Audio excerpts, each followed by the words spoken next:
The Divine Institutes by Lactantius, Book 1. I would now follow up the testimonies of the others, were it not that these are sufficient, and that I reserve others for more befitting opportunities. But since we are defending the cause of truth before those who err from the truth and serve false religions, what kind of proof ought we to bring forward against them, rather than to refute them by the testimonies of their own gods? Apollo indeed, whom they think divine above all others, and especially prophetic, giving responses at Colophon, I suppose because, induced by the pleasantness of Asia, he had removed from Delphi, to someone who asked who he was, or what God was at all, replied in 21 verses, of which this is the beginning: self-produced, untaught, without a mother, unshaken, a name not even to be comprised in word, dwelling in fire. This is God, and we his messengers are a slight portion of God. Can anyone suspect that this is spoken of Jupiter, who had both a mother and a name? Why should I say that Mercury, that thrice greatest of whom I have made mention above, not only speaks of God as without a mother, as Apollo does, but also as without a father, because he has no origin from any other source but himself, for he cannot be produced from anyone who himself produced all things. I have, as I think, sufficiently taught by arguments and confirmed by witnesses, that which is sufficiently plain by itself, that there is one only King of the universe, one Father, one God. But perchance someone may ask of us the same question which Hortensius asks in Cicero: if God is one only, what solitude can be happy? As though we, in asserting that he is one, say that he is desolate and solitary. Undoubtedly, he has ministers, whom we call messengers. And that is true, which I have before related, that Seneca said in his exhortations that God produced ministers of his kingdom. But these are neither gods, nor do they wish to be called gods, or to be worshipped, inasmuch as they do nothing but execute the command and will of God. Nor, however, are they gods who are worshipped in common, whose number is small and fixed. But if the worshippers of the gods think that they worship those beings whom we call the ministers of the supreme God, there is no reason why they should envy us, who say that there is one God, and deny that there are many. If a multitude of gods delights them, we do not speak of 12 or 365 as Orpheus did, but we convict them of innumerable errors on the other side, in thinking that they are so few. Let them know, however, by what name they ought to be called, lest they do injury to the true God, whose name they set forth, while they assign it to more than one. Let them believe their own Apollo, who in that same response took away from the other gods their name, as he took away the dominion from Jupiter. For the third verse shows that the ministers of God ought not to be called gods, but angels. He spoke falsely respecting himself indeed, for though he was of the number of demons, he reckoned himself among the angels of God. And then in other responses, he confessed himself a demon. For when he was asked how he wished to be supplicated, he thus answered, "O all-wise, all-learned, versed in many pursuits, hear, O demon."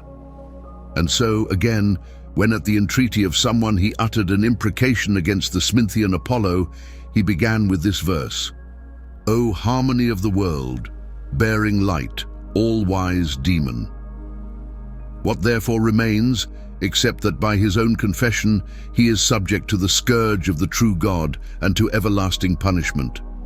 For in another response he also said, "The demons who go about the earth and about the sea without weariness are subdued beneath the scourge of God." We speak on the subject of both in the second book. In the meantime, it is enough for us that while he wishes to honor and place himself in heaven, he has confessed, as the nature of the matter is, in what manner they are to be named who always stand beside God.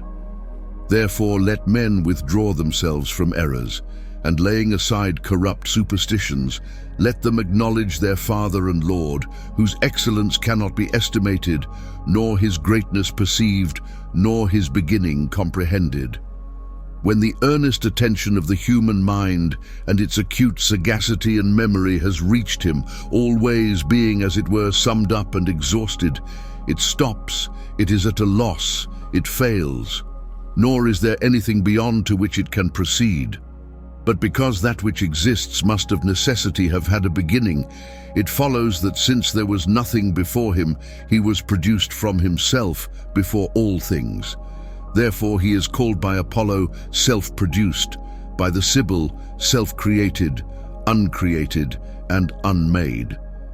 And Seneca, an acute man, saw and expressed this in his exhortations. We, he said, are dependent upon another.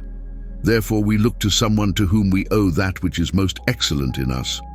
Another brought us into being, another formed us, but God of his own power made himself. It is proved, therefore, by these witnesses, so numerous and of such authority, that the universe is governed by the power and providence of one God, whose energy and majesty Plato in the Timaeus asserts to be so great, that no one can either conceive it in his mind or give utterance to it in words, on account of his surpassing and incalculable power. And then can anyone doubt whether anything can be difficult or impossible for God, who by his providence designed, by his energy established, and by his judgment completed those works so great and wonderful, and even now sustains them by his Spirit, and governs them by his power, being incomprehensible and unspeakable, and fully known to no other than himself. Wherefore, as I often reflect on the subject of such great majesty, they who worship the gods sometimes appear so blind, so incapable of reflection, so senseless, so little removed from the mute animals, as to believe that those who are born from the natural intercourse of the sexes could have had anything of majesty and divine influence. Since the Erythraean Sibyl says, "It is impossible for a god to be fashioned from the loins of a man and the womb of a woman." And if this is true, as it really is, it is evident that Hercules, Apollo, Bacchus, Mercury, and Jupiter, with the rest, were but men, since they were born from the two sexes. But what is so far removed from the nature of God as that operation which he himself assigned to mortals for the propagation of their race, and which cannot be effected without corporeal substance? Therefore, if the gods are immortal and eternal, what need is there of the other sex, when they themselves do not require succession, since they are always about to exist? For assuredly in the case of mankind and the other animals, there is no other reason for difference of sex and procreation and bringing forth, except that all classes of living creatures, inasmuch as they are doomed to death by the condition of their mortality, may be preserved by mutual succession.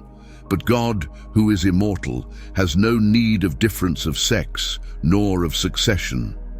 Someone will say that this arrangement is necessary in order that he may have some to minister to him, or over whom he may bear rule. What need is there of the female sex, since God, who is almighty, is able to produce sons without the agency of the female? For if he has granted to certain minute creatures that they should gather offspring for themselves with their mouth from leaves and sweet herbs, why should anyone think it impossible for God himself to have offspring except by union with the other sex?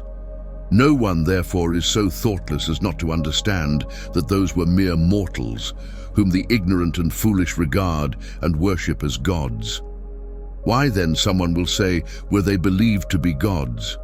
Doubtless because they were very great and powerful kings, and since on account of the merits of their virtues, or offices, or the arts which they discovered, they were beloved by those over whom they had ruled, they were consecrated to lasting memory.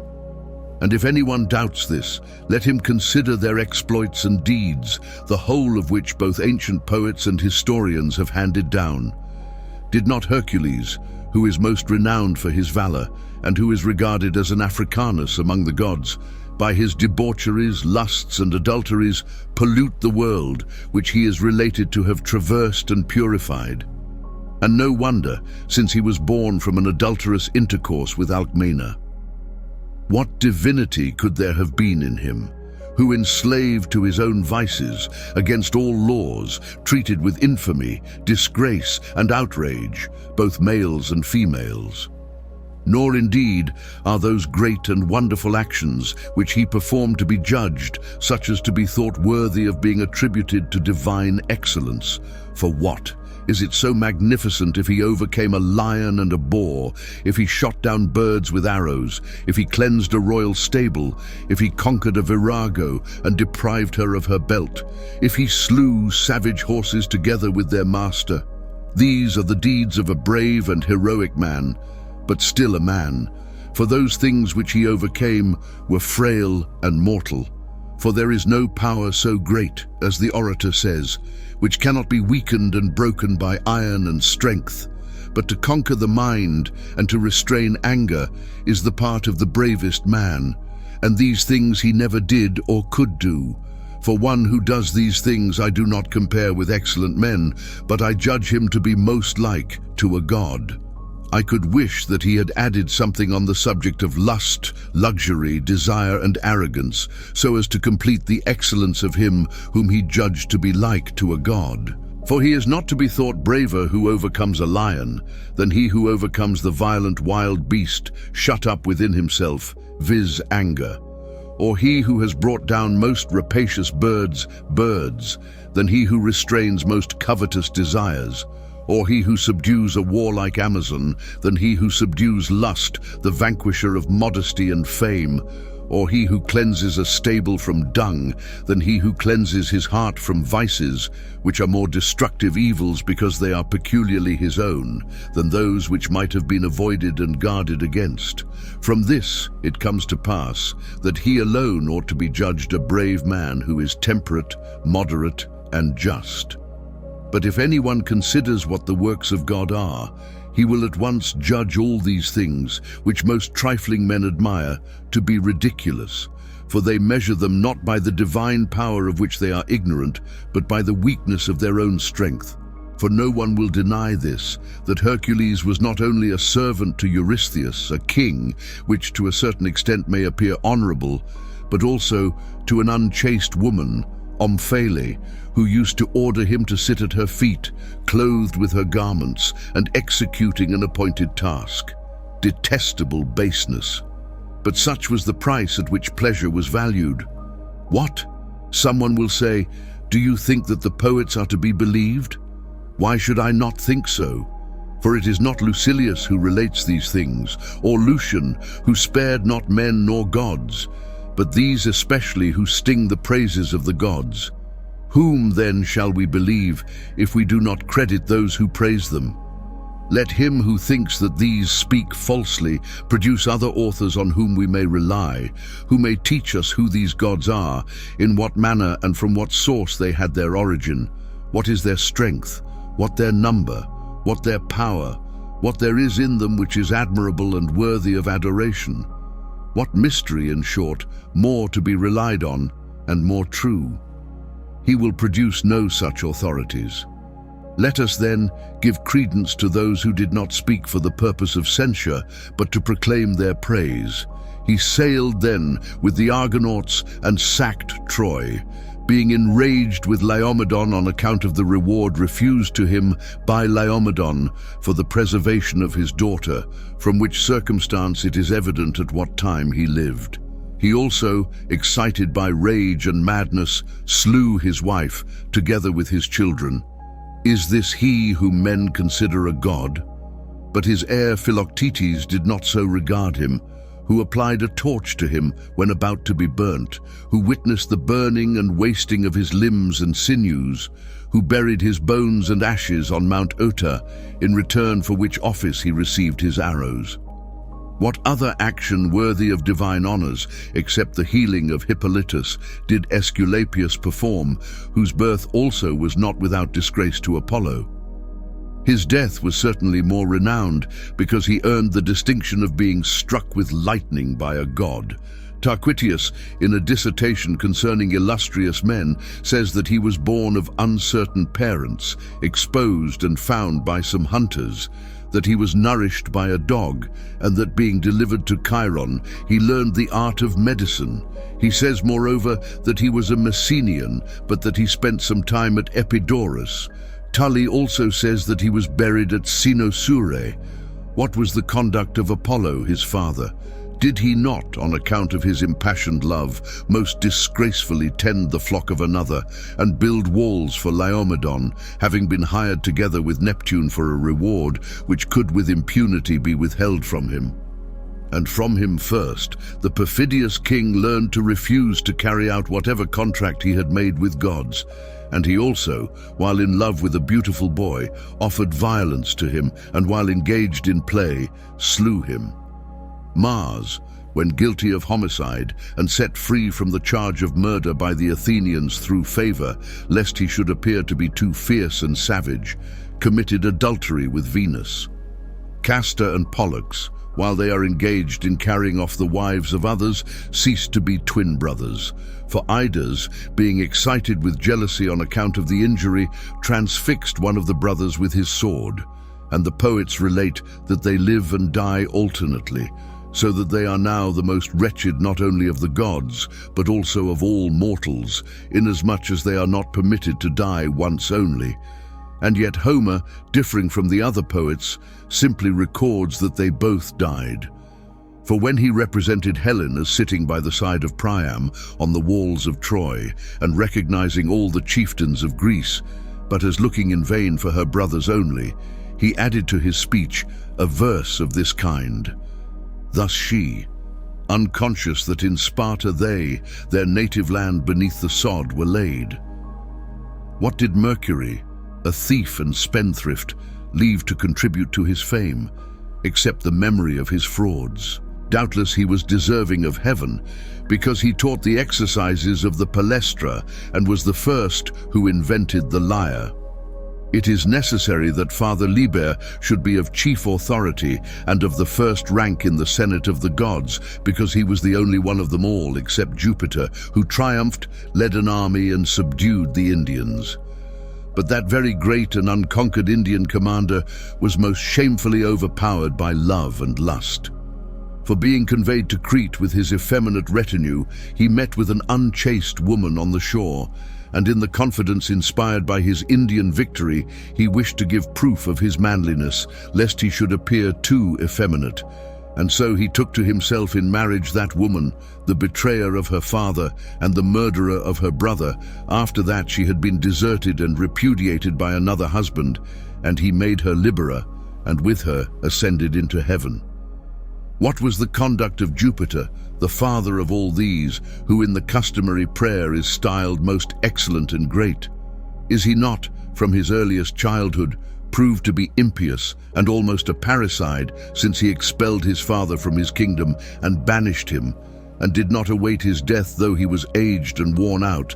Such was his eagerness for rule. And when he had taken his father's throne by violence and arms, he was attacked with war by the Titans, which was the beginning of evils to the human race. And when these had been overcome and lasting peace procured, he spent the rest of his life in debaucheries and adulteries.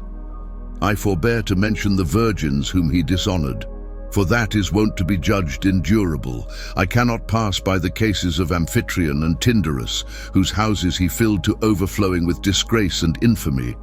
But he reached the height of impiety and guilt in carrying off the royal boy.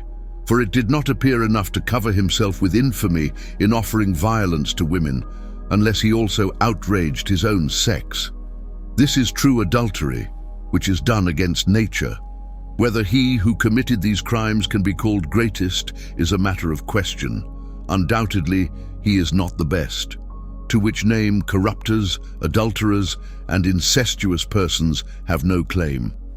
Unless it happens that we men are mistaken in terming those who do such things wicked and abandoned, and in judging them most deserving of every kind of punishment.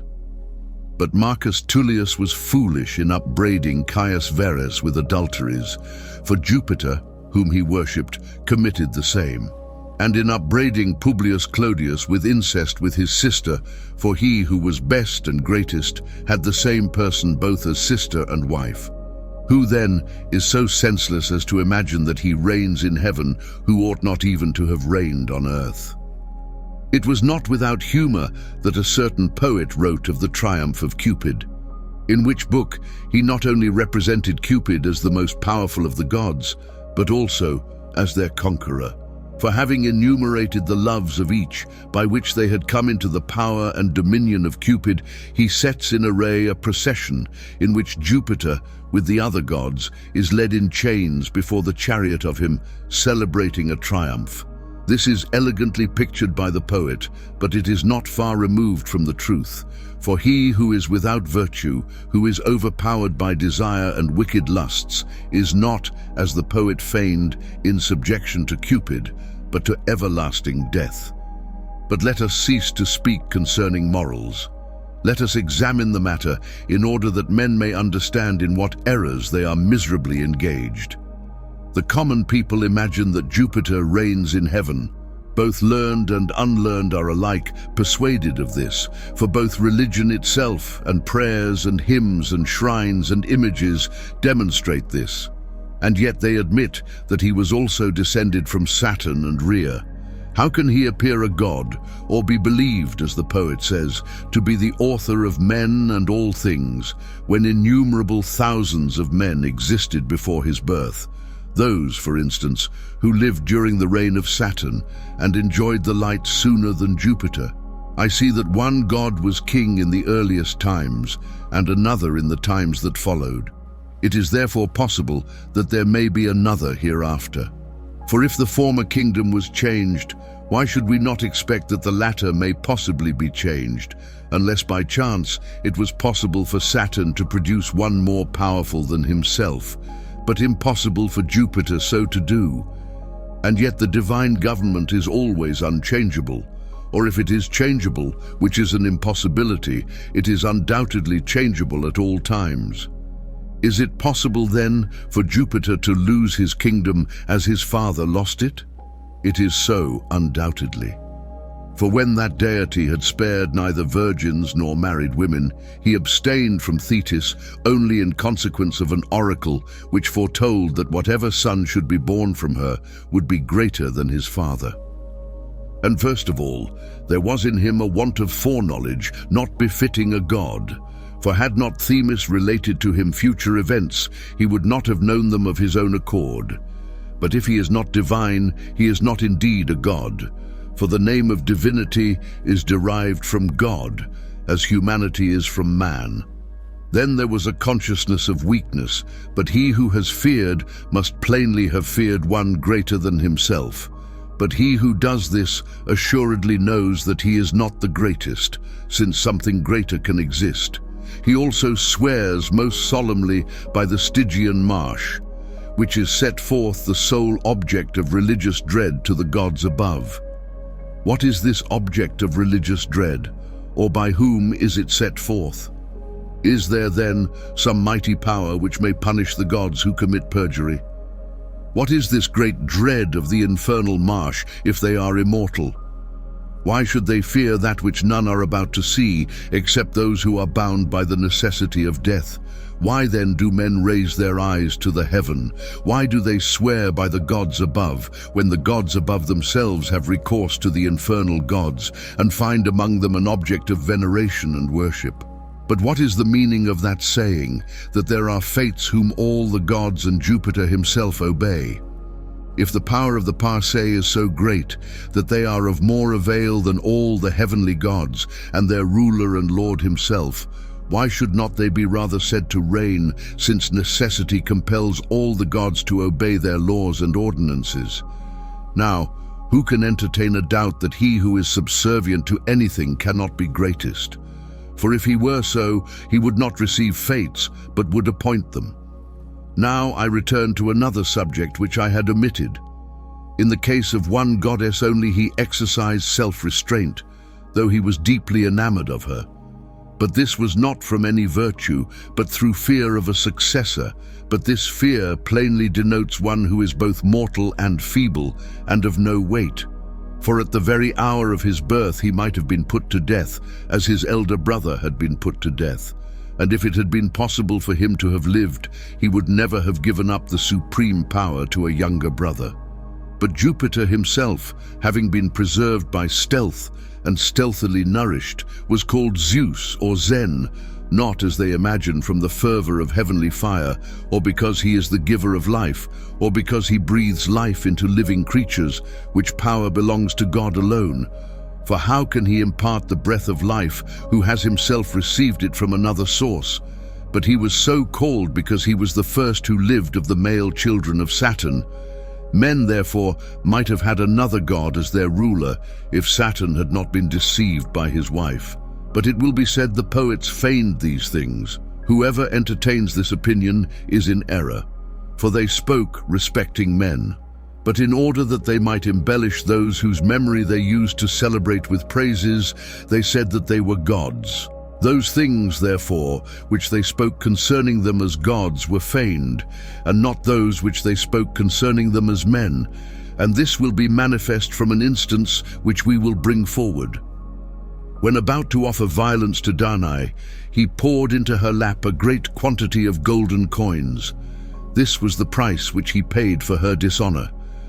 But the poets who spoke about him as a god, that they might not weaken the authority of his supposed majesty, feigned that he himself descended in a shower of gold, making use of the same figure with which they speak of showers of iron when they describe a multitude of darts and arrows. He is said to have carried away Ganymede by an eagle. It is a picture of the poets.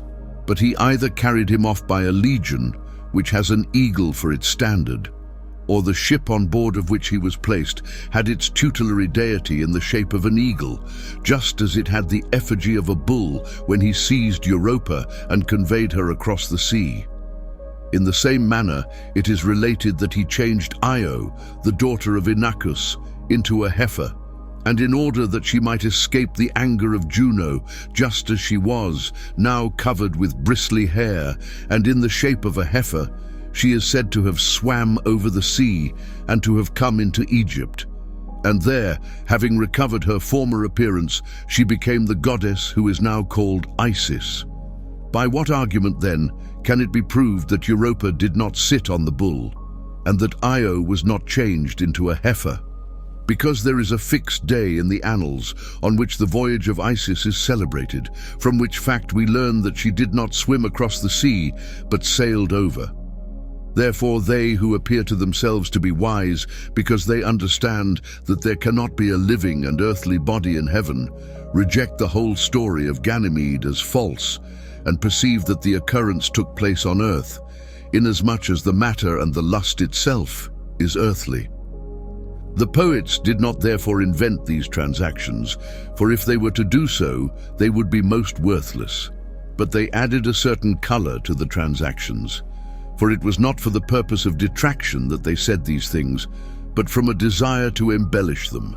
Hence men are deceived, especially because, while they think that all these things are feigned by the poets, they worship that of which they are ignorant. For they do not know what is the limit of poetic license, how far it is allowable to proceed in fiction, since it is the business of the poet, with some gracefulness, to change and transfer actual occurrences into other representations by oblique transformations. But to feign the whole of that which you relate, that is to be foolish and deceitful rather than to be a poet. But grant that they feigned those things which are believed to be fabulous, did they also feign those things which are related about the female deities and the marriages of the gods? Why then are they so represented and so worshipped, unless by chance not the poets only, but painters also and statue makers speak falsehoods? For if this is the Jupiter who is called by you a god, if it is not he who was born from Saturn and Ops, no other image but his alone ought to have been placed in all the temples. What meaning have the effigies of women? What the doubtful sex? In which, if this Jupiter is represented, the very stones will confess that he is a man. They say that the poets have spoken falsely, and yet they believe them. Yes, truly they prove by the fact itself that the poets did not speak falsely. For they so frame the images of the gods that from the very diversity of sex, it appears that these things which the poets say are true. For what other conclusion does the image of Ganymede and the effigy of the eagle admit of, when they are placed before the feet of Jupiter in the temples and are worshipped equally with himself, except that the memory of impious guilt and debauchery remains forever? Nothing, therefore, is wholly invented by the poets. Something perhaps is transferred and obscured by oblique fashioning, under which the truth was veiled and concealed, as that which was related about the dividing of the kingdoms by lot. For they say that the heaven fell to the share of Jupiter, the sea to Neptune, and the infernal regions to Pluto. Why was not the earth rather taken as the third portion, except that the transaction took place on the earth? Therefore it is true that they so divided and portioned out the government of the world that the empire of the east fell to Jupiter. A part of the west was allotted to Pluto, who had the surname of Agesilaus, because the region of the east, from which light is given to mortals, seems to be higher, but the region of the west lower. Thus, they so veiled the truth under a fiction that the truth itself detracted nothing from the public persuasion. It is manifest concerning the share of Neptune, for we say that his kingdom resembled that unlimited authority possessed by Mark Antony, to whom the Senate had decreed the power of the maritime coast, that he might punish the pirates and tranquilize the whole sea. Thus all the maritime coasts, together with the islands, fell to the lot of Neptune. How can this be proved? Undoubtedly, ancient stories attest it. Euhemerus, an ancient author who was of the city of Messene, collected the actions of Jupiter and of the others, who are esteemed gods, and composed a history from the titles and sacred inscriptions which were in the most ancient temples, and especially in the sanctuary of the Triphilian Jupiter, where an inscription indicated that a golden column had been placed by Jupiter himself, on which column he wrote an account of his exploits, that posterity might have a memorial of his actions. This history was translated and followed by Ennius, whose words are these, where Jupiter gives to Neptune the government of the sea, that he might reign in all the islands and places bordering on the sea. The accounts of the poets, therefore, are true, but veiled with an outward covering and show. It is possible that Mount Olympus may have supplied the poets with the hint for saying that Jupiter obtained the kingdom of heaven, because Olympus is the common name both of the mountain and of heaven. But the same history informs us that Jupiter dwelt on Mount Olympus, when it says, "At that time Jupiter spent the greatest part of his life on Mount Olympus, and they used to resort to him there for the administration of justice, if any matters were disputed. Moreover, if anyone had found out any new invention which might be useful for human life, he used to come there and display it to Jupiter." The poets transfer many things after this manner, not for the sake of speaking falsely against the objects of their worship, but that they may, by variously colored figures, add beauty and grace to their poems. But they who do not understand the manner, or the cause, or the nature of that which is represented by figure, attack the poets as false and sacrilegious. Even the philosophers were deceived by this error, for because these things which are related about Jupiter appeared unsuited to the character of a god, they introduced two Jupiters, one natural, the other fabulous. They saw, on the one hand, that which was true, that he, forsooth, concerning whom the poets speak, was man. But in the case of that natural Jupiter, led by the common practice of superstition, they committed an error, inasmuch as they transferred the name of a man to God, who, as we have already said, because he is one only, has no need of a name. But it is undeniable that he is Jupiter, who was born from Ops and Saturn. It is therefore an empty persuasion on the part of those who give the name of Jupiter to the supreme God. For some are in the habit of defending their errors by this excuse, for when convinced of the unity of God, since they cannot deny this, they affirm that they worship him, but that it is their pleasure that he should be called Jupiter. But what can be more absurd than this? For Jupiter is not accustomed to be worshipped without the accompanying worship of his wife and daughter, from which his real nature is evident, nor is it lawful for that name to be transferred there, where there is neither any Minerva nor Juno. Why should I say that the peculiar meaning of this name does not express a divine but human power? For Cicero explains the names Jupiter and Juno as being derived from giving help, and Jupiter is so called as if he were a helping father, a name which is ill-adapted to God, for to help is the part of a man conferring some aid upon one who is a stranger, and in a case where the benefit is small. No one implores God to help him, but to preserve him, to give him life and safety, which is a much greater and more important matter than to help. And since we are speaking of a father, no father is said to help his sons when he begets or brings them up, for that expression is too insignificant to denote the magnitude of the benefit derived from a father. How much more unsuitable is it to God, who is our true Father, by whom we exist, and whose we are altogether, by whom we are formed, endued with life and enlightened, who bestows upon us life, gives us safety, and supplies us with various kinds of food. He has no apprehension of the divine benefits who thinks that he is only aided by God. Therefore, he is not only ignorant but impious, who disparages the excellency of the supreme power under the name of Jupiter. Wherefore, if both from his actions and character we have proved that Jupiter was a man and reigned on earth, it only remains that we should also investigate his death. Ennius, in his sacred history, having described all the actions which he performed in his life, at the close thus speaks: "Then Jupiter, when he had 5 times made a circuit of the earth, and bestowed governments upon all his friends and relatives, and left laws to men, provided them with a settled mode of life and grain, and given them many other benefits, and having been honored with immortal glory and remembrance, left lasting memorials to his friends. And when his age was almost spent, he changed his life in Crete and departed to the gods. And the Curetes, his sons, took charge of him and honored him. And his tomb is in Crete in the town of Knossos, and Vesta is said to have founded this city, and on his tomb is an inscription in ancient Greek characters, Zan Chronu, which is in Latin, Jupiter the son of Saturn. This undoubtedly is not handed down by poets, but by writers of ancient events, and these things are so true that they are confirmed by some verses of the Sibyls to this effect: inanimate demons, images of the dead, whose tombs the ill-fated Crete possesses as a boast.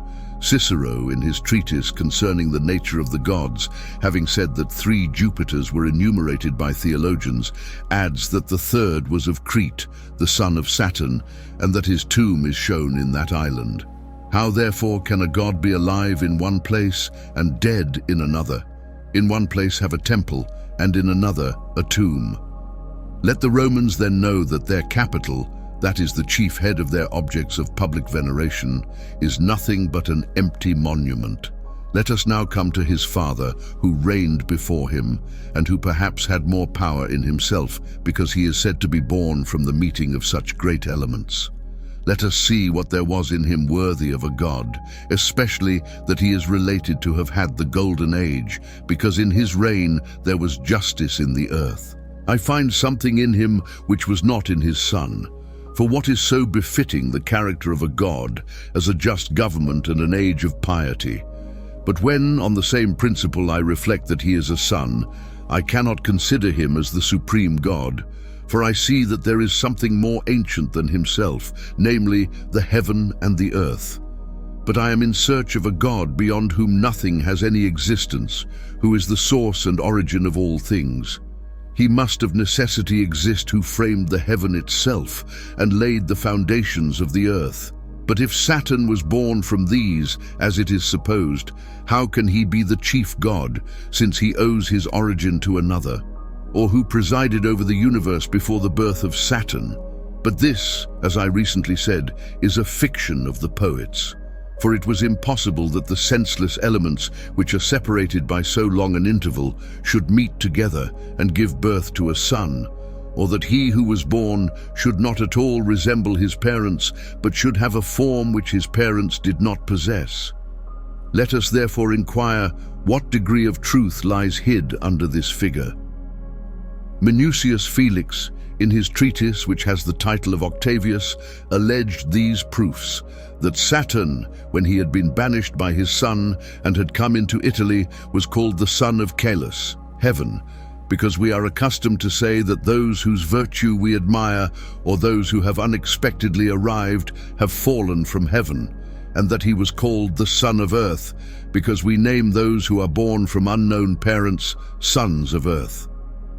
These things indeed have some resemblance to the truth, but are not true, because it is evident that even during his reign he was so esteemed.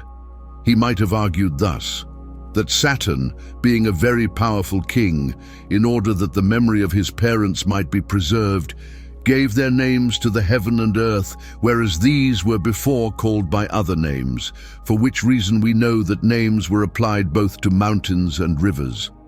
For when the poets speak of the offspring of Atlas or of the river Inachus, they do not absolutely say that men could possibly be born from inanimate objects, but they undoubtedly indicate those who were born from those men, who either during their lives or after their death gave their names to mountains or rivers. For that was a common practice among the ancients, and especially among the Greeks.